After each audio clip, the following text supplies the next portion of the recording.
Nobody's going to tell me to sit down for two reasons. Because you're the most beloved fan of all time. It is official fan rankings. Sister Jean TA right here. Yeah, that's where we're at. I feel the love. I'm not gonna lie to you. Bro.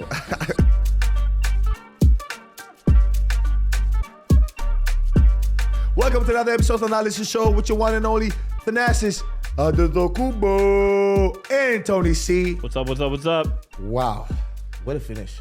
What a finish! We're recording this an hour after the Bucks just beat the Orlando Magic at Pfizer Forum and punch we're the heading ticket to Vegas. To Vegas for the second time in a row. Congratulations to the team. Congratulations to the fellas. Congratulations to the coaching staff, to everybody that's involved with the team. Second year in a row to go to Vegas. Congratulations. And congratulations to the Milwaukee Bucks fan base. Where they stay with the team. Where they stay dialed in and really push the team towards going to Vegas.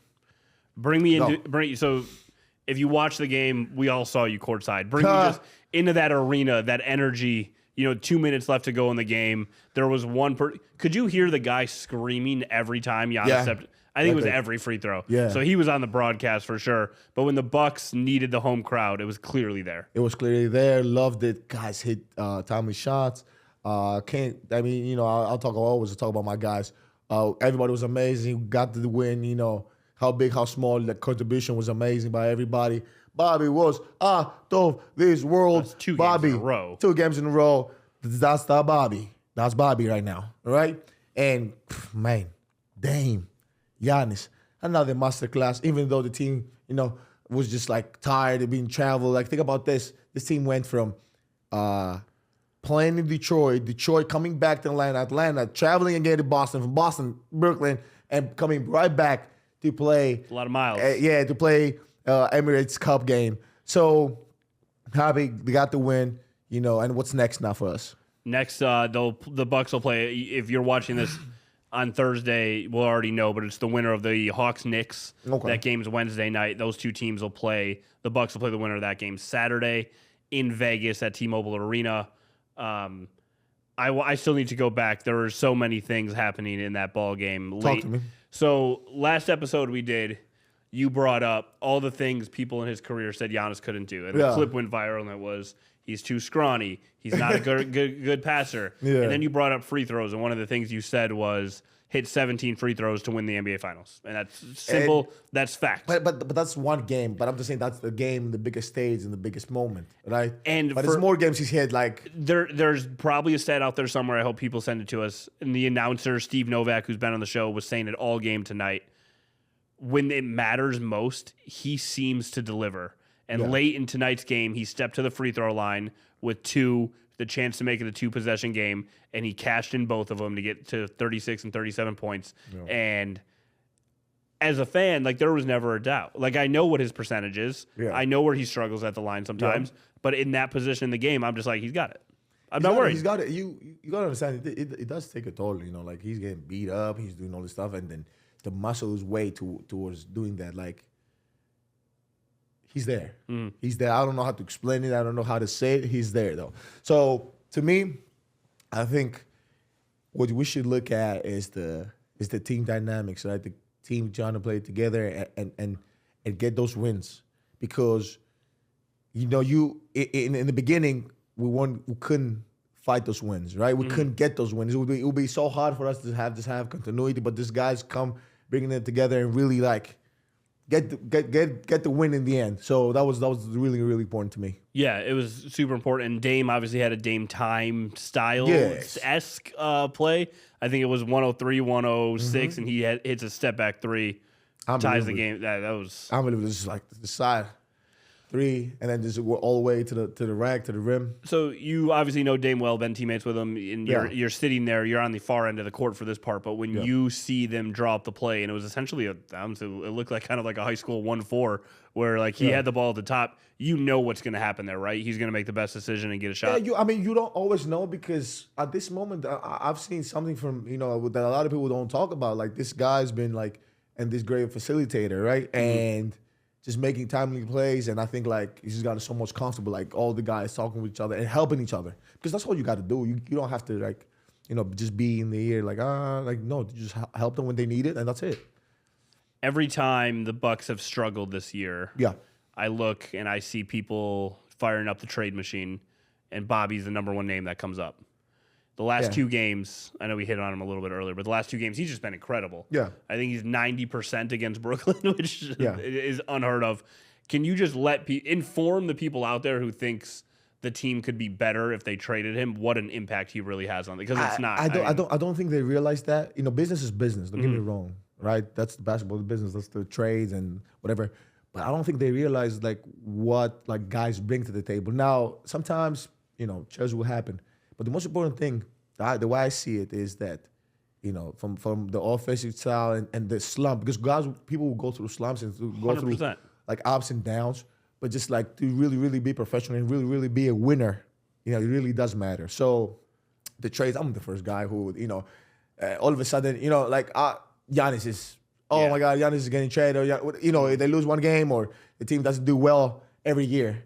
Remember when I told you this, they asked me about hey, is your brother getting traded? And I said, which year? Yeah. It's always every year since 2017. Yeah, which you understand. Yeah. But you know what that is, though, right?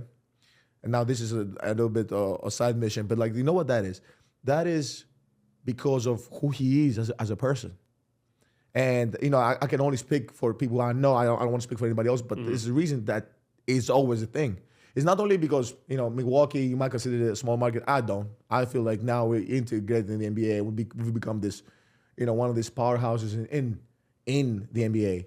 But one of the reasons I feel like is that because he's valuable, not for his skill, right, and for his mentality and how he is. We don't say that do we say that if anybody else is do we say that for Jokic? If Denver doesn't play good, do we say Jokic wants to leave or Jokic should get traded? No, we don't. No, he's what? Yeah, it's just that's interesting, always, right? That's interesting. I've never heard it actually said that way. Exactly. Before. Nobody's ever said that, and nobody's ever will. And nobody's ever going to say that about any other person. I think you should get traded. You don't hear that. And you know why you don't hear that? It's because, obviously there's a lot of reasons. It could be, the market or whatever. But with Giannis, this thing is he's so valuable to the teams because of his character, his willingness to win. He's not, he won't give up. Mm-hmm. He won't quit on you. He won't. He won't. So you want that as a pillar for any franchise. You want that that's why everybody goes this is the players I would love to have and build around them and really be with them because they will do whatever it takes to win. And we talked about this before. In your next Amazon documentary or Amazon movie when it comes out, I'm just writing this for you now. No. You said the way he just doesn't quit. The 2-8 start, obviously, and then since that. But a team is 2-8. Forget about the 2-8. Tony, let's talk about this game today against Orlando. This is what it really means. I keep saying this to people, and people are but because you watch stats, do you see which other MVP in the past 6 years, apart from Jan, have you seen him chase down a block like that, the way he did twice? Not since the 2016 NBA Finals when LeBron did it. Exactly. And that's the only time. Exactly.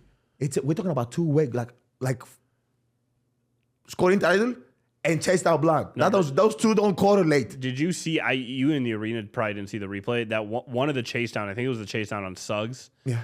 I swear to God, he had that thing at the forearm. But he pinned that. So that's why when we talk about the MVP, because I had a lot of stuff with the when I said about the MVP. Remember when I said why would it's up for the grabs? Why when I said it's up for grabs for Jason, for Luka, for Jokic, for Giannis, and then what is the reason I said it was this? Bro, are you joking? When have you ever seen a guy do this? Average, I don't know what the fuck. Sorry for my leg. I don't know what is he averaging. I think and then come right back and chase down a block like this, or block the shot like this, or defend like this. So it's a two-way conversation. But it's just incredible that we have this here in Milwaukee and we're able to watch it on a daily basis. I'm happy. It's unbelievable. I'm I'm just happy that we get to see this because somebody was actually talking about LeBron retiring. And he was like, man, LeBron this and LeBron that. I'm like, people might cry when LeBron retires. Oh, for sure. Most He's been doing it for 21 years now. Yeah, they will. It's special, bro. So this is we're Steph and all the other guys, obviously, but you know what I mean. But so we're obviously celebrating, beating Orlando, headed to Vegas. I think it's great. You and I had this conversation I think not on the podcast, but I'm going to bring it up now just because as we are celebrating what Giannis has been able to do. Yeah. Tell me where this idea is crazy. The Milwaukee Bucks right now should be the first franchise to build a statue of a player while he's still active. I don't know. Throw it up. Like, we know we're going to do it. Just do it now. I don't know. I don't know. The reason I said I was hoping for your stamp of approval so we could send it to Peter Feigin and be like, here's what's up. Here's what's happening. I'll tell you why. I'll tell you why because I don't think I don't know. It would be weird for the athlete. I feel like of course. Yeah, like imagine if you're a free agent, you come to town, you're like, all right. Yeah, you're talking about now, or you're talking about like a little bit towards the end? I think they should have that thing done before the playoffs this year. No. However, whenever that does happen, you need to be on the design team because we've seen some of these first of all, I want to say one thing. If that ever happens, which is an honor from the city, from the country, from God, there's only him. I will put him first. If that ever happens, I'm not. I'm there. I'm not. We're not gonna. You're be there like, 24/7. No, not 24/7. That ain't my job. I'm not a sculptor. No, but you're just gonna be like, all right, fix this. I'm not letting. Don't let that happen. Look ugly or anything like that. No way. Not to insinuate that any other statue has been ugly. Not to say that. No, some of them have been very bad. Some of them. Allen Iverson got an action figure. He's the greatest Philadelphia athlete ever. Bad as a, you know what I'm saying? I don't think it was big enough to see. I haven't seen Allen. It was like the size of like the Heisman Trophy. It was tiny. Oh, shit. So I don't even know if you could get a face on there. Either way, side tangent. I'm done. Did anyone tell you to sit down? No, I didn't think so. But I just nobody's going to tell me to sit down for two reasons. Because you're the most beloved fan of all time. It is official fan rankings. Sister Jean TA right here. Yeah, that's where we're at. So I feel the love. I'm not gonna lie to you. Bro, it's real. It's real. And I mean, it was the hit in the moment and just passionate. That's all. I think I don't sit down and be like, oh yeah, I want to sit. I want to sit and stand. I want to be standing the whole game. It's tiring. No, I just think you're like naturally yourself out there, and I think it shows because you're out there and you are just. I saw one play. The Bucks were on defense, and you were doing a motion like this, and then there were another one where Bobby hit what looked like a 3, but it was a long 2, and you embraced him walking back up the court. And in my head, watching you during a game, it's like TA knows he's sitting courtside. He knows he's in an arena, but you're so locked in on the game. Yeah, I don't. Everything behind you, I don't think you're even noticing. I'm not noticing because obviously, just me being here for a little bit more longer and just not being able to be out there. Stuff like that. It is weird, but I am zeroed in. I'm looking at the plays. I'm looking at the offense. I'm not. I don't know what's going left or right, but timeout I'll see or kind of hang. But I just feel but I'll be more discreet. I'm sorry, discreet. No one wants that. No fan wants that. I know they. But I'll be the more opposite, discreet. actually. I got you. I'll be more discreet. I'm sure you recall, but there was a moment they showed you they're zooming in out on the court and you're trying to get everyone to stand up. Yeah. And the guy next to you, I tried to find out who it is. They would be interesting guests for today. But it looked like you kind of looked at him and were just like, get up. Get up out your seat. Yeah, I didn't see him. No, I was just like, let's go. I didn't see him. I'm not going to tell somebody to just get up.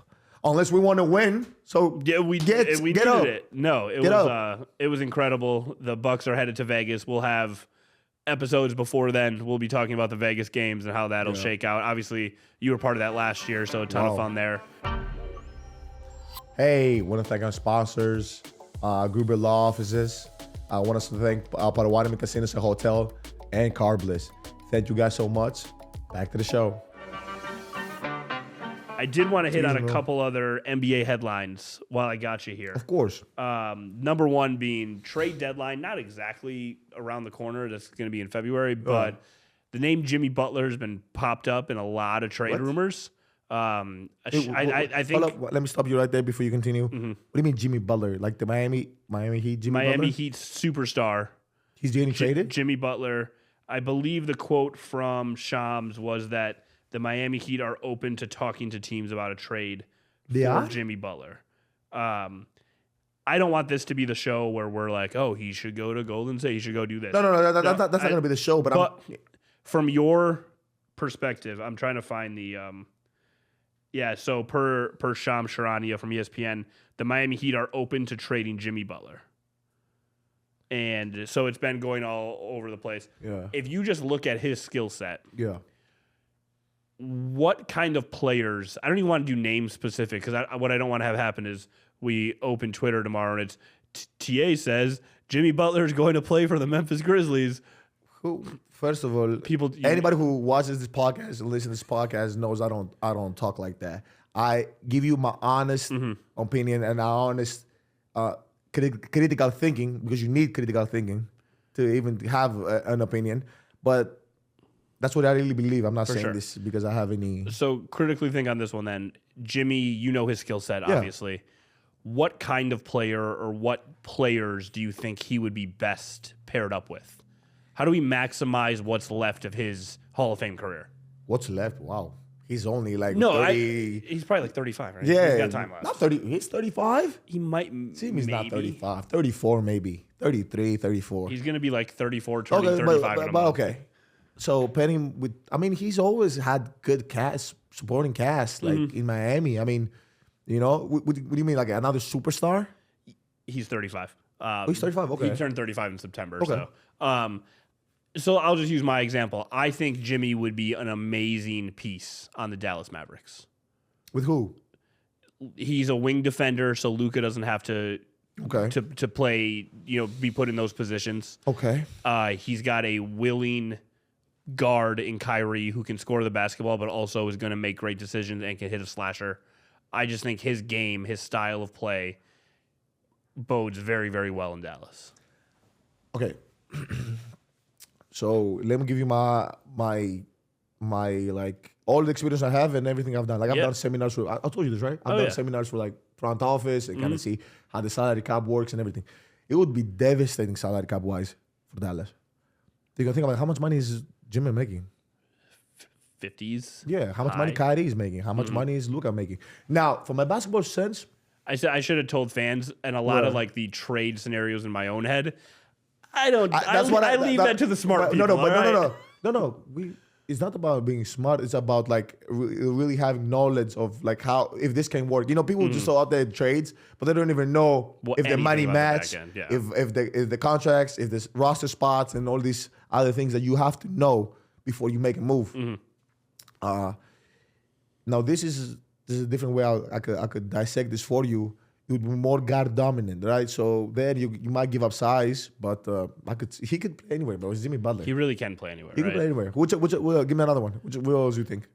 It's just the names that have been popping up. Golden State. Golden State. They just traded all their.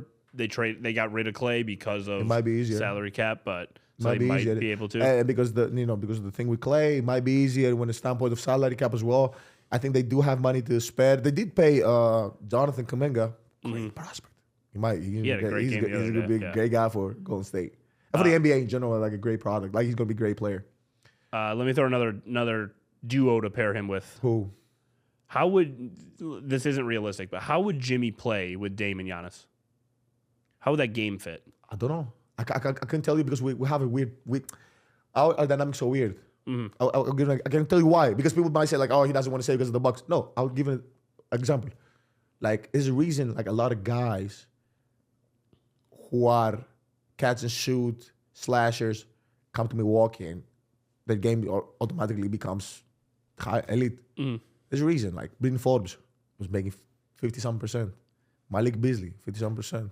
Torian Prince this year, 50%. Gary Trent Jr. this year, shooting the ball well as a late. But forget about them. Tony Snell.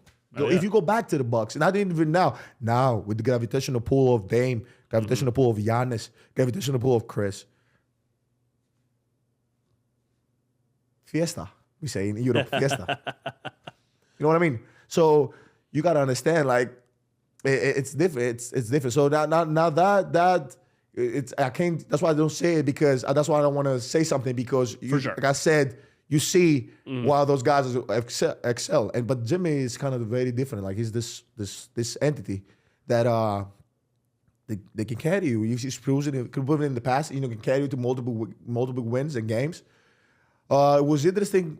I think maybe in Philly, that should have stuck a little bit more. This is my honest opinion. Yeah. I'm just saying it as an outsider guy. I don't know what was the situation. I don't know what was said. Or I think it was the whole money thing there, but I'm not positive. I don't know. That's why I can't just be like, oh, why didn't he stay? But those are players I wanted to see more because he had a point guard who was pass first, kind of had this dynamic guard, and then had this big man to rely on. So it was the perfect pairing with him, Ben, and Joel. And people will go back to it. They could say like, oh, okay, Jimmy didn't really have to carry Philly or carry. I don't know. I don't even like this word carry because it's not 1 against 5. It's 5 against 5. So I don't care. I don't care how your roster is constructed. How you constructed your roster. That word carry doesn't make any sense. It's 5 against 5 for sure. So sometimes I think, and we'll see so much of this over the next few days. People need the more level-headedness approach to some of these trades. It's education. It's not a level-headedness. It's actually saying, hey, I understand from every scope, from every angle, why that can happen or might happen. And that's where, from a fan perspective, I'm like, all right, Dallas could make a lot of sense because of Kyrie, because of being able to play D. But I look at some of the younger teams in the NBA too. Yeah. We just watched them tonight. I don't know where they're at salary cap wise, but Orlando is a very young, athletic, fun team. I think a guy like Jalen Suggs would benefit greatly from just learning under Jimmy. And maybe they're a couple years ahead of schedule. I agree with you. I'm right there with you. It's just, so now let me give you an example, right? And this is the other angle of as a general manager or a front office guy. Let's say I'm in a general manager, I'm in the front office, and I'm in the team. And I'm not scouting, and I'm saying, okay, this guy. And obviously, if you want instant wins or instant, you want to get somewhere. He's the missing piece. He's going to get me over the hump. You go for it. But if he's not going to get you over the hump, and you're already a great team, what's going to happen is you might stunt a little bit growth from your young upcoming superstars. That's always a fear, yeah. Right. So now what happens is you just got to pick. You might say like, okay, this is my 3-year window or 4-year window. That's what I'm going with. So it's all to Orlando. Obviously, Jimmy Butler can play for anybody. Yeah, anybody. It's Jimmy Butler, man. And I was in my head, I was like, should I even ask like, could he get Oklahoma City over the hump? Oh, because I think he could. So now you said the hump. What is the hump? I guess to the finals. Yeah, finals. Could he get them out of the West? I think he's been multiple times in the finals, so he can get anybody to the finals. That's my opinion, that's though. That's fair. I kind of feel like he gave Miami, and Miami's what, like us? Like Miami's like how many wins? I think he took this year. I think they're at 12. 12. I think they're 12 and 10. They're in the mix. If they get in the mix, he can take him for sure. Yeah, I've always been a huge Jimmy Butler fan. I just wanted to get your opinion on. Let me tell you why I've been a fan of Jimmy Butler, though. So. Not playing against him, because playing against him is like, I'm very straightforward. I'm like, hey, I don't, you know what I'm saying? But I've been a fan because he's always started, he's the dream of the guys who come in the league and hard workers and role players. He started as a role player, was playing defense, and then became this offensive guy, right? Who can play offense. Same thing with Kawhi, same thing. And all those, this Marquette guys always have this grit about them. So that's why I kind of, was like, yeah, kind of watch this game and, I think, it's not even fan, but just the overall game, the style that Jimmy has always played is always been I've always been big on that. I want to hit on a couple other just super quick hitters with you real quick. When you think of the top defenders in the NBA, regardless of position, Davion Mitchell recently said he feels like he's the best defender in the NBA. He very well may be. I just wanted your opinion, having been there. You study this more than anyone. The first names that come to mind. So, okay, hold up. He said he's the best defender in the NBA. Let me get for clarity's sake, I will get the exact quote so we're not misquoting anybody but along those lines, though, he probably said along those lines, or like a lot of times people say like I feel like I am the best. Okay, I just wanted to see if it was one of those. It's I think the quote was great. I mean, you have to feel like you're the best defender in the league. I feel like I'm the best defender in our league, honestly. Yeah, I think you should feel that. I feel like the reason he feels that is because he picks up 94 feet. I don't believe he's bigger like other guys that are big. I feel like Andrew Jackson's big. Andrew Jackson's like 6'6", 6'7". Like he's a big dude. So he got multiple positions. But I can see why he says that because like I remember his comparison was like wasn't he like Drew? I want to say I thought it was Drew. You highlighted so I can see it. It's just Drew is way bigger than him. But now, and I don't want to say way bigger, but he's bigger than him. But I've seen David Mitchell play, so I definitely respect his defense and definitely respect his game. And I remember I didn't watch him summer league too. No, he's good. Like there's no doubt about it. I'm not saying he's a good player. Of course, he's a good player. Yeah. I'm talking about defender. He Defender. can defend, and he has the demeanor too. So I can see why he says that. What do you think about Herb Jones as a defender? I don't think he's physically stronger than other defenders. I don't necessarily think he's stronger than Drew or Draymond or like that type of defender. But I definitely necessarily think he got the skill to be strong. And he has, yes, of course, I've seen him defend. Like, bro, For sure. We're talking about the same guy, right? New Orleans. Yeah. Just I asked you that. I know everything. that kind of came out of left field. No, it's good. It sounded just NBA rumors during the day. It sounded like there were CJ McCollum and his name popped up in possible trade. CJ and Jones as possible just could be traded this year. It sounds like the NBA trade deadline this year is about to be spicy. About to be a lot of stuff going on. I was already shocked when you said Jimmy, and now I'm shocked when you said CJ. That's just what I thought popped up CJ was today. I'm thinking CJ is their guy. Is this solid? What kind of sources we have? Because I don't want to be saying anything on this. No. I think that this was a legitimate these names popped up. Once again, we will clarify. You don't have to do it right now. Just clarify underneath in the comments. It sounded like it was a real report. But this time of year, everyone's name outside of could be traded. That literally means nothing. Yeah, of course, Herb Jones could be traded if the Lakers called and said, "Hey, we'll trade you LeBron James for." Yeah, of course. Like everyone could be traded. Yeah, exactly. So those are just one of those just like names that popped up. But Bucks fans instantly were like, "Man, if we could pull off Herb Jones in that lineup." So I just wanted to get your just opinion on him as a scout evaluator. What? He's solid. I don't necessarily think he's way stronger than other guys, but he's up there. Mm-hmm. There's a social media thing going around right now. What is social media Instagram? Thing? There is a 7'3" 7th grader, and there's also a 6'5" 10-year-old who dunks on everyone in these AAU tournaments. If you were rewind that. All right. Go back to this. You said 10-year-old? What? No, a 7'3" 7th grader. So I think you're like 13 in 7th grade. Okay. And then a 6'5" 10-year-old who there are videos of him everywhere, dunking nonstop. 6'5" at 10. At 10? And has Is body he control. 10? It says 10. It says 10 years old. Wow. That's crazy. Which one would you rather be? I don't know. I got a growth spurt. I was always like 6'1" and 6'2"-ish. And then all of a sudden, one summer, I just grew like crazy to like 6'7", 6'6", 6'7". Did you? And then, yeah. And then, same thing happened with Giannis. Like he was like 6'9", 6'8", and then all of a sudden just grew to 6'11"-ish or something like that. I had a growth spurt while playing high school ball, but when you started at 5'4", 5'5", you get to 6'1", and you got to just stop there. It's solid. Solid 6'5". What? 6'5", 10 years old? 10 years old, 6'5". So how tall is he gonna be? How does he know. look? How does he look? Is he bulky or is he like? No, he looks kind of bigger, and he looks like in the videos of him dunking, like when you're that age, you don't have control of your body. Your feet are way too big. Like he looks like he knows what he's doing. He can't be 10, bro.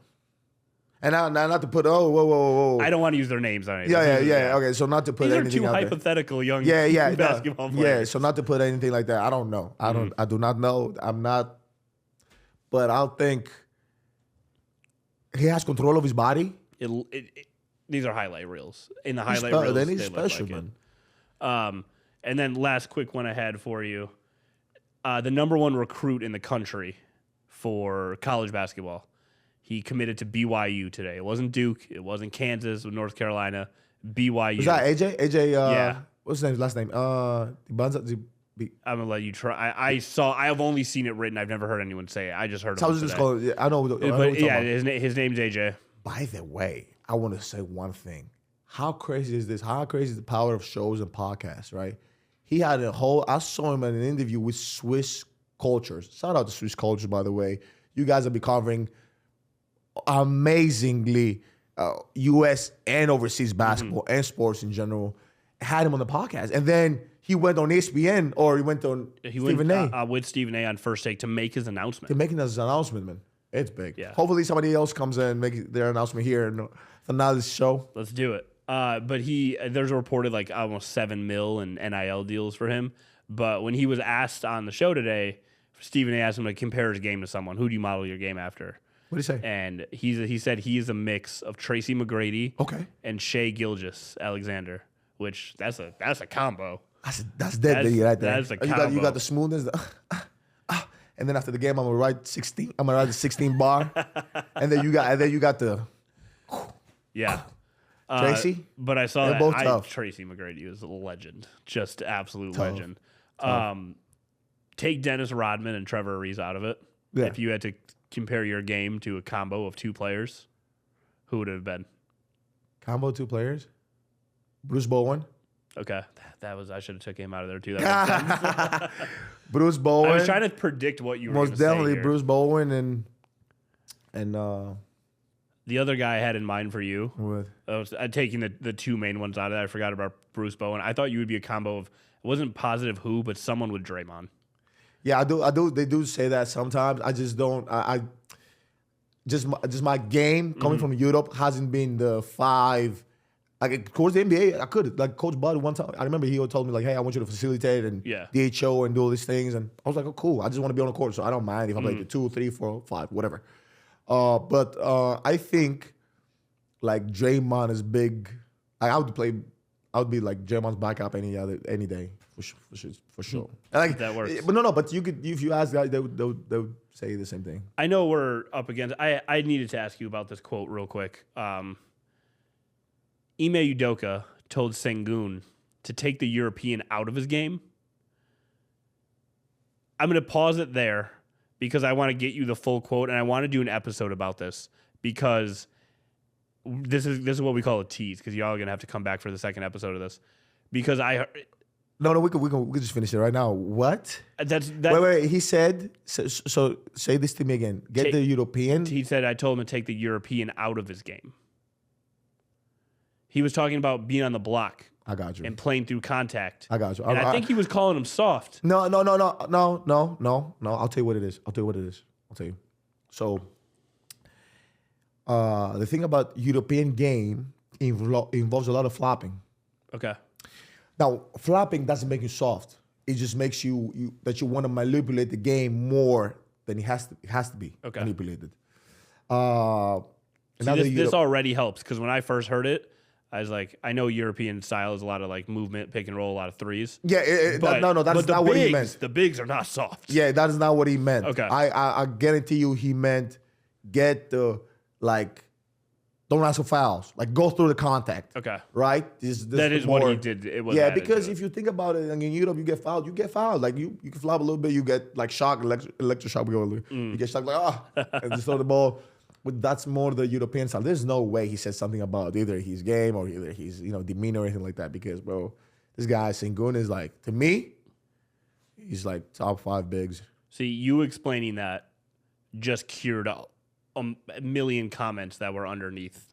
When the post went up. That makes so much more sense. It does make sense because that's what he's basically saying. Now, if you haven't studied the game or you haven't seen it, you probably was like, oh yeah, well, why would he say that? But the reality is like, this is how Euroball or European basketball is played, and a lot of guys was like this too. They came here and they kind of changed their game. Even I don't know if you know this. You know who Milos Teodosic is?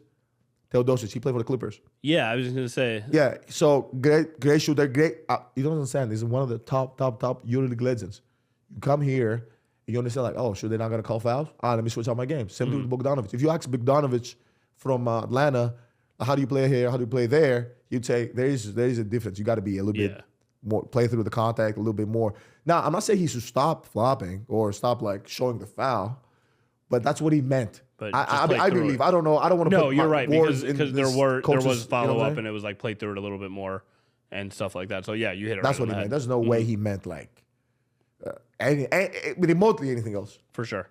Let people know who sponsors the show, and let's get to Vegas. Thanalysis, sponsored by Gruber Law Offices. One call. That's all. Want to thank Potawatomi Casinos and Hotels. Thank you guys so much. You've been amazing. Thanks, big thanks to our sponsors who've been with us since the beginning. Carbliss. And want to thank you guys for watching, listening, subscribing, share, comment. Thank you guys. Following the show on audio. You guys have been amazing. We've went over 100,000 downloads. About for this podcast, this show, and It's just getting started. It's just getting started with you guys. This doesn't happen. It's not possible. And we're going to Vegas. Thanalysis out.